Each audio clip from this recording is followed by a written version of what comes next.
Welcome back. So an Israeli delegation has visited Abatembu King Buyelekhaya Dalindyebo. This is following ongoing aid for Mthatha flood victims. This comes 2 months since the flood victims were displaced, with some still receiving ongoing relief. Newsroom Africa's Liam Vumisa has more.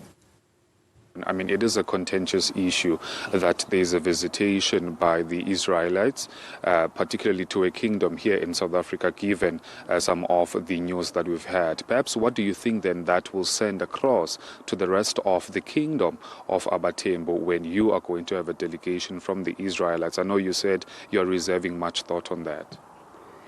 You know, it would be unholy for me to reject anything that is being given to the people, not perhaps to myself.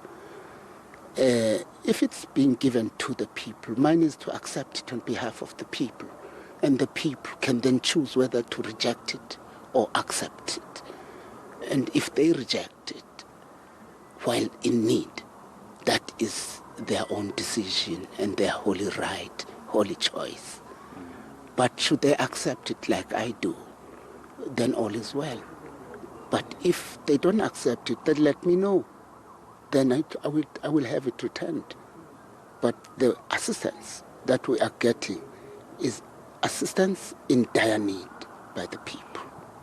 Certainly. I mean, you seem to be facilitating a lot of the disaster relief, which is, of course, welcomed by the constituency that you serve as the king of Abatembu, but generally by Abantu Balapha Mthatha. Perhaps for how long are we going to continue seeing continuous disaster relief, which does not seem, to be leading up to the permanent housing solutions that most of those flood victims see? Is it still a good thing or good gesture then to be receiving assistance?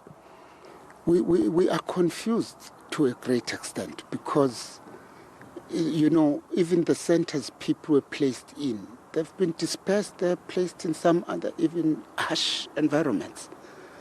And if our government can delay funds coming from overseas to get to the people, but this relief that they have approved, it's not from overseas, it's from our own state, our own government. You would never understand why it takes so long for them to start building for the people, because it's more important for the people to start their normal lives, to be restored back to a normal lifestyle, not what they are living under right now. So we get confused even feeding the people. One moment they were in another center, the next moment they're no longer there.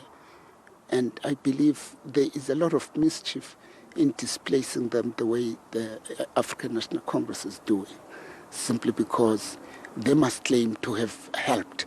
They must claim to have the money having reached the people. And yet that's not the case.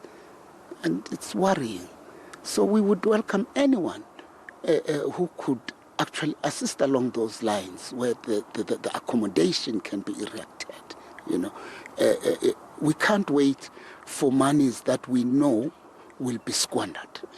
And moreover, it has become a culture of the ruling party to take people's, misfortune as a lotto of some kind.